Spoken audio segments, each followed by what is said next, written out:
English నేర్చుకుని అనర్గళంగా మాట్లాడాలనుకుంటున్నారా? అయితే వెంటనే కాల్ చేసి రిజిస్టర్ అవ్వండి. నమస్తే రమగారు. నమస్తే చెయ్యి. రమగారు, దెయ్యాల కథలు చాలా మంది నన్ను తిడతారేమో, ఏంటి జయ నువ్వు దెయ్యాల కథలు చెప్పిస్తావు, దెయ్యాలు భూతాలని. కానీ సరదాగా ఉంటాయి కదా. సరదాగా ఉంటాయి, ఇంట్రెస్టింగ్ గా అనిపిస్తాయి కదా. ఒక చందమామ కథ చెప్పుకుందాం. అలానే చాలా కాలం క్రితం చదివింది, వసుంధర గారిదని గుర్తు నాకు. అవునో కాదో ప్రేక్షకులు ఎవరైనా చెప్పాలి. అలాగే ఆథర్ పేరండి? వసుంధర గారు. వసుంధర గారు చాలా నావెల్స్ కూడా రాశారు. చాలా బాగా మంచి కథకులు. అంటే వారు శ్రీమతి గారు ఇద్దరు కలిసి రాస్తారని అంటారు. భార్యాభర్త ఇద్దరు కలిసి రాస్తారని అలాగే తెలుసు నాకు. బాగుంటాయి కథలు. మరి చందమామ కథలే చాలా కాలం అయింది చదివి, కానీ బాగుంటుంది సరదాగా. ఓ రామాపురం అనే ఊళ్ళో ఒక మర్రి చెట్టు ఉందట. అయితే ఏమైందట, ఒకరోజు దాని మీద చాలా దయ్యాలు ఉన్నాయట. ఒక కుర్ర దయ్యం వచ్చింది అక్కడికి.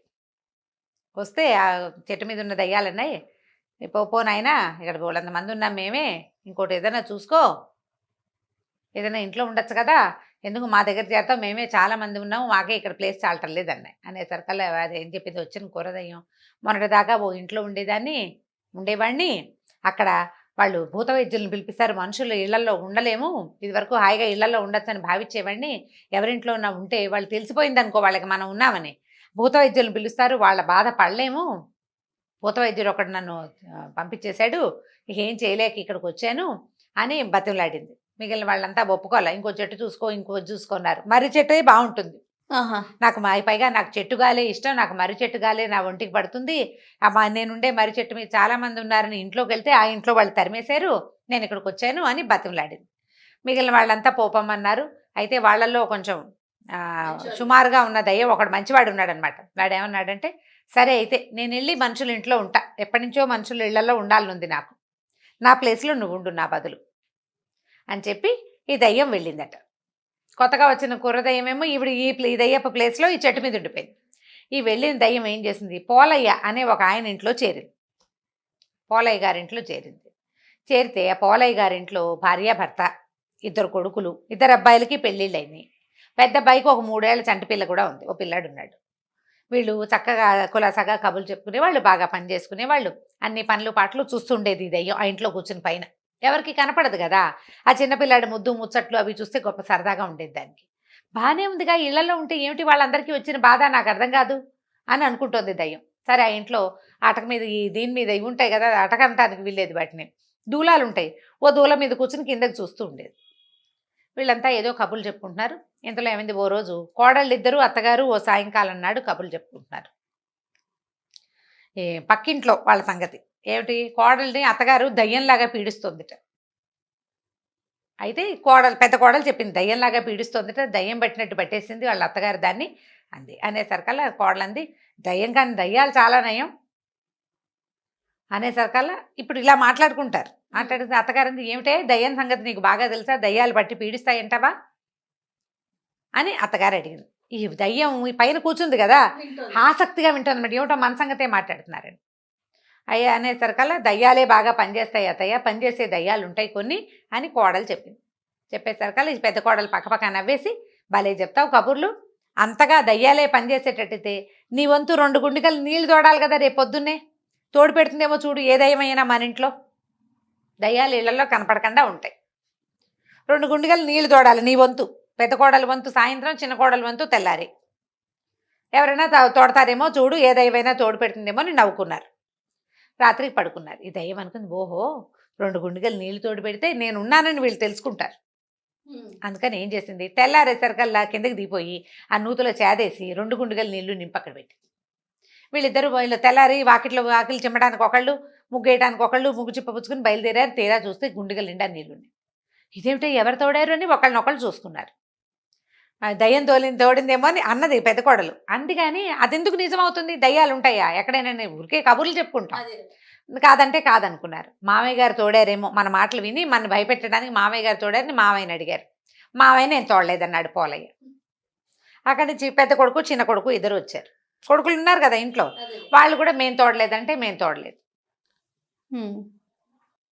బాగానే ఉంది. సరే ఇది ఈయన ఏమన్నాడు, పోలయ్య పిల్లలే అబ్బాయిలే ఇద్దరు ఎవరో ఒకళ్ళు భార్యకో లేకపోతే మరదలకో హెల్ప్ చేయడానికి వీళ్ళిద్దరిలో ఎవరో ఒకళ్ళు చేశారని భావించి ఈయనేమన్నాడు, ఒరేయ్ ఈ గుండెగల నీళ్లు మనం తోడుకోలేవుట్రా, అంతగా దయ్యం ఉంటే మన పైన బోల్డ్ పనులున్నాయి మన ఇంట్లో, ఇంట్లో చాలా పనులున్నాయి. అయితే పెద్ద కొడుకు అన్నాడు, ఈ నీళ్ళు తోడాలా నాన్న దయ్యం, మనం చేయలేని పనులు కొన్ని ఉన్నాయి, పెంకు నేయించాలి ఇంటికి. 3 ఏళ్ల నుంచి అనుకుంటున్నాం, పెంకు నేయించలేదు. పెంకు నేయటం అంటే పెంకులో ఈ పెంకుటిళ్ళు ఉంటాయి కదా, అవి తీసి మళ్ళీ పెడతారు, వాటిని చక్కగా సర్దుతారు. పగిలిపోయినవి ఏమైనా వానలకి వాటికి పగిలినాయి అనుకో అవి తీసేస్తారు, పాడైపోయినవి తీసేసి కొత్త పెంకులు కొద్దిగా తెచ్చి పెంకులు మళ్ళీ చక్కగా రీఅరేంజ్మెంట్ అన్నమాట. ఇల్లు నెయ్యటం అంటారు దాన్ని, పెంకులు నేయటం, పెంకులు సర్దటం అనమాట అది. మరి ఇల్లు నేయటం అని వాడతారు మా పెంకుటిల్లుని. ఇల్లు నేసి ఎన్నాళ్ళు అయింది, 4 ఏళ్ల నుంచి వాన పడినప్పుడల్లా ఇబ్బంది పడుతున్నాము, ఆ పెంకులు నేయకపోయింది, ఆ దయ్యం ఈ నీళ్లు తోటం ఎందుకు, ఈ పని మనం చేసుకోగలం కదా అని నవ్వుకున్నారు. సరే దయ్యం అనుకుంది, ఓహో ఈ పని చెయ్యాలి కాబోలు వీళ్ళకి అనుకుని ఏం చేసింది, ఆ పెంకులు నేసేసింది. తెల్లారేసరికల్లా చూస్తోంది రెడీగా, వీళ్ళు నా పనిని గుర్తించారో లేదో, దయ్యాలు మంచివాళ్లే, మంచివే, అవి పనులు చేసి పెడతాయి, కోడళ్ళు అత్తగారులను పీడించినట్టుగా లేదా అత్తగారులు కోడళ్ళని పీడించినట్టుగా పీడించవు అని చెప్పాలని దాని ఉద్దేశం. తెల్లవారేసరికల్లా ఏమైంది, ఈ పోలయ్య గారు ఉన్నాడు కదా, ఆయన పొద్దున్నే లేచి ఏదో గుండె పట్టుకుని పడిపోయాడు, ఏదో వచ్చింది సమస్య. తీరా డాక్టర్ని పిలిచారు, గ్యాస్ ఎగదని గుండెల్లో మంట వస్తుంది కానీ కడుపులో ఒక వ్రణం ఏదో ఒక గడ్డ వచ్చింది ఆయనకి. సరే డాక్టర్ ఏమన్నాడా, వచ్చిన డాక్టరు శస్త్రచికిత్స చేయాలి, దీనికి కొంచెం నొప్పి ఎక్కువగా ఉంటుంది, మాత్రలు వాడుకోవాలి అని చెప్పాడు. చెప్పేసరికల్లా ఇంటిల్లిపాది ఈ రగడలో పడ్డారు. ఈ ఇల్లు నేయబడిన సంగతి వాళ్ళు చూసుకోలే. అదే సరే ఏం చేశారు, గబగబా హాస్పిటల్కి తీసుకెళ్లారు, ఏదో అక్కడ పల్లెటూరు వైద్యశాలే పాతకాలపది, అక్కడికి తీసుకుపోయారు, వైద్యం ఏదో చేశారు. ఆయనకి కడుపులో నొప్పి వచ్చినప్పుడల్లా నిద్ర మాత్రం వేస్తే సరిపోతుంది, నిద్రలో ఉంటే కొంచెం నొప్పి తగ్గుతుంది, ఒక వారం 10 రోజులు ఇలా ఉంటుందని చెప్పాడు. సరే ఈయనకి బాధగా ఉన్నప్పుడల్లా ఓ మాత్ర వేసుకుని పడుకుంటున్నాడు. బాధగా లేనప్పుడు ఆయన పథ్యం పానం చూడాలా అనారోగ్యస్తుడికి, వీళ్ళు ఇంకా ఈ ఇల్లు నేయబడింది అనే సంగతి చూసుకోవాలి. దయ్యానికి చాలా నిస్పృహ వచ్చేసింది, ఏమిటి ఇంత పని చేసాం ఎవరు గుర్తించట్లేదు నన్ను. మనకు కూడా అలాగే ఉంటుంది, ఏదైనా చక్కగా మంచి చీర కట్టుకుంటే వచ్చే అవతల వాళ్ళు మన గుర్తించకపోతే చాలా కష్టంగా ఉంటుంది. అటు ఇటు తిరుగుతారు, పిల్లలు అయితే బాగా తిరుగుతారు అటు ఇటు. నేను అడగను మిమ్మల్ని రాగానే, రమ్మగారు నన్ను గుర్తించండి. అదే గుర్తింపు కావాలి, దయ్యానికి కూడా కావాలి. చూస్తుంది 4 రోజులు వారం రోజులు గడిచిపోయింది. వారం 10 రోజుల తర్వాత వాన వచ్చింది. పోలయ్య గారు కొంచెం లేచి కాస్త కులాసాగా తిరుగుతున్నాడు. వాన పడేసరికల్లా ఒరే వాన పడుతుంది, దక్షిణపు గదిలో కారిపోతుందేమో చూడండి, ధాన్యం తడిసిపోతే ఒడ్లుండవరా అని కేకేశాడు కొడుకుల్ని. ఈ కొడుకులు ఇద్దరు దక్షిణపు అక్కడ వడ్ల కొట్లోకి పరిగెత్తారు. నీ వాన ఏం పట్టల్లా, వాన పట్టలేదు నానో, ఏమిటి ఇంత పెద్ద జల్లు పడుతుంటే వాన పట్టలేదు, 3 నీరుడు భలే కురిసింది కానీ చూసుకున్నారు. పైకి చూస్తే ఎక్కడా గ్యాప్ లేదు.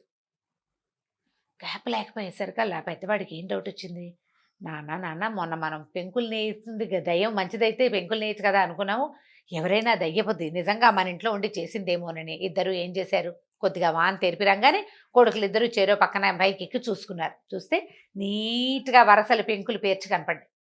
ఇంకేముంది, అంతే దయ్యం ఉందని కోడళ్ళు ఇద్దరు హడిలిపోయారు. అత్తగారు భయపడింది, కేకలు పెట్టింది, ఇంట్లో దయ్యం చేరింది, అదే నేసేసింది ఇల్లు, మనం పెంకన్నా కదపలేదు, ఎవరినైనా మనిషిని పిలవాలి, మనుషులు మనం చేసే పని కాదు, దానికి ప్రొఫెషనల్స్ ఉంటారు, నువ్వు నేను ఎక్కి చేసేయలేము ఆ పని, ఇంట్లో ఉన్న వాళ్ళు చేయరు, ప్రొఫెషనల్ ఉండి ఇంట్లో వాళ్ళు సాయం చేసేవాళ్ళు అప్పట్లో. కాబట్టి ఇప్పుడు దయ్యం పట్టింది, ఇంకేముంది అని చెప్పేసి వాళ్ళు భూత వైద్యుడు పిలుద్దాం అనుకున్నారు. ఈ దయ్యానికి హడలు పుట్టింది, నాయన వీళ్ళు ఏదో చేస్తున్నారని పరిగెత్తుకుంటూ పోయింది మర్రి చెట్టు దగ్గరికి. ఆ మర్రి చెట్టు దగ్గర ఉన్న వాళ్ళంతా హాహాకారాలు చేశారు, ఎందుకు వచ్చావు, ఇక్కడ గ్యాప్ లేకపోతుంటే పోమన్నారు. అయితే ఏ దయ్యానికైతే తను రీప్లేస్మెంట్గా ఇంట్లోకి వెళ్ళిందో ఆ దయ్యం దగ్గరికి వెళ్ళి అడిగింది, మంత్రవేత్తలు వస్తే భూత వైద్యుడు వస్తే ఏం చేస్తాడరా అని. వాళ్ళు ఏం చేస్తారంటే మంత్రాలు వేసి చింతకాయ బరికి పెట్టి కొడతారు, ఆ దెబ్బలు వీపుకు తగులుతాయి, మనకి ఒళ్ళంతా మంట పుడుతుంది, అదే సమస్య, నువ్వు వచ్చేసావుగా నీకేం అవదలేదు, ఈ దయ్యానికి ఇంటికి వదిలిపెట్టి రావాలని లేదు, వాళ్ళు కావాలి దానికి, అందుకని ఏం చేసింది, సరే మీరు ఇక్కడే ఉండండి అని తను మళ్ళీ ఇంటికి వచ్చేసింది. వచ్చి ఏం చేసింది, పోలయ్య గారు రోజు నిద్ర మాత్ర వేసుకుంటున్నాడు కదా, 2 నిద్ర మాత్రలు మింగేసి పడుకుంది ఒక మూల. పడుకునేసరికల్లా ఆ భూత వైద్యుడు వచ్చాడు, హాంపి పట్టని బోళ్ళంత మంత్రం చదివాడు. ఆయనకి ఎక్కడా కనపట్టల్లా, కదలిక ఉండాలి, దయ్యాలు కదులుతూ ఉంటాయి గాల్లో, అట్లా గాల్లో కదా కదిలేది, ఇది నిద్ర మాత్రం మింగేసింది, మత్తుగా జోగుతోంది, ఒక దీని మీద దూలం మీద పడుకునుంది, కదలిక లేదు. లేకపోయేసరికల్లా ఆయన ఏం దయ్యం లేదండి, ఏమీ లేదు అని చెప్పా. చెప్పేసరికల్లా సరే వెళ్ళిపోయి ఆయన పంపించేశాక మొన్న గుండెగలతో నీళ్లు తోడింది, నిన్నేమో పెంకులు నేసింది.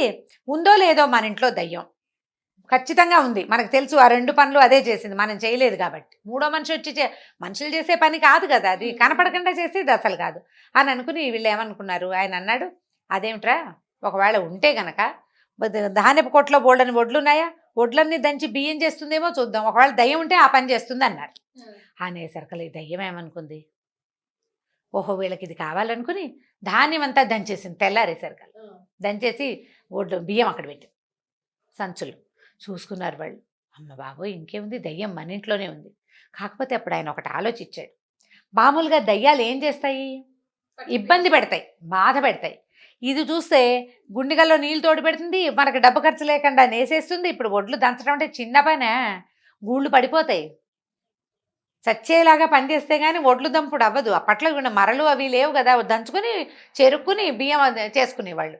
నువ్వు దంచక్కర్లేదు, చెరగక్కర్లేదు, పని అంతా మిగిలిపోయింది. తర్వాత ఎవరికైనా డబ్బిచ్చి చేయించుకోకర్లేదు, చేసి పెడుతుంటే ఇది దయ్యం ఎందుకైంది, దేవత.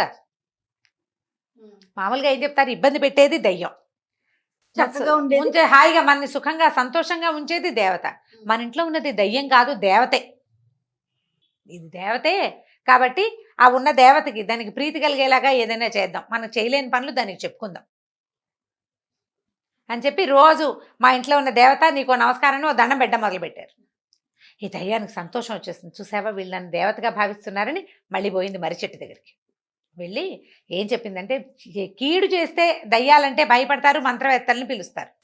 మంచి చేస్తే హాయిగా ఇళ్లల్లో ఉండొచ్చు. ఈ వెధవ మర్రి చెట్లు పుచ్చుకుని వెళ్ళాటం ఎందుకు, దిక్కుమాల మర్రి చెట్లు, ఇంట్లో సుఖంగా ఉంటుంది, ఎవ్వరూ మనని కదపరు. ఏదైనా చేత చేయగలిగినంత మంచి చేసామనుకో వాళ్ళు మనని హాయిగా ఉంచుకుంటారు, రోజు దండ పెడతారు పొద్దున్నే అని చెప్పింది. చెప్పేసరికల్లా దయ్యాలు కొన్ని నిజమా అన్నాయి, అక్షరాల నిజం. నేను పోలయ్య గారింట్లో పూజ చేయించుకుంటున్నా, రోజు పొద్దున్నే దండం పెడతారు నాకు, ఎక్కడున్నా నీకు దండమని. కాకితో పాటు నాకు కూడా ఓ పెడితే అన్నం పెడుతున్నారు, అది కాకే తింటుంది కానీ నా పేరుతో పెడుతున్నారు కదా వాళ్ళు. కాబట్టి ఇలా చాలా మన మంచి ప్రవర్తనతో ఉన్నామంటే మనని దేవతలుగా పూజిస్తారు అని చెప్పేసరికల్లా కొన్ని దయ్యాలు మేము కూడా దేవతలుగా ఉంటామని ఇళ్ళని పట్టుకుని వెళ్ళిపోయినాయి. కొన్ని కొంటి దయ్యాలు ఉంటాయి, అల్లరివి, చచ్చిన మాట వినవు, అవి మాత్రం ఈ మర్రి చెట్టు పట్టుకుని వెళ్ళాడుతున్నాయి. మనుషులకు మంచి చేసే ఉద్దేశం వాటికి లేదనమాట. ఇవి ఉండిపోయినాయి. ఈ పోలయ్య గారింట్లో ఉన్నదయ్యా మళ్ళీ ఎగురుకుంటూ పోయి తన వంతు దండాలు స్వీకరించడానికి వెళ్ళిపోయింది. వాళ్ళు ఏం చెప్పినా చేసేది అవసరమైన పని వాళ్ళు అన్నీ చెప్పరు, చేసుకోలేని పనులే చెప్తారు, ఆ పని చేసి పెట్టేస్తుంది. ఇది కథ కంచికి మనం ఇంటికి. చాలా బాగుంది రమ్మ గారు, సూపర్, సరదాగా ఉంది కదా, చాలా సరదాగా ఉంది. రైట్ రమ్మ గారు, నమస్తే. నమస్తే.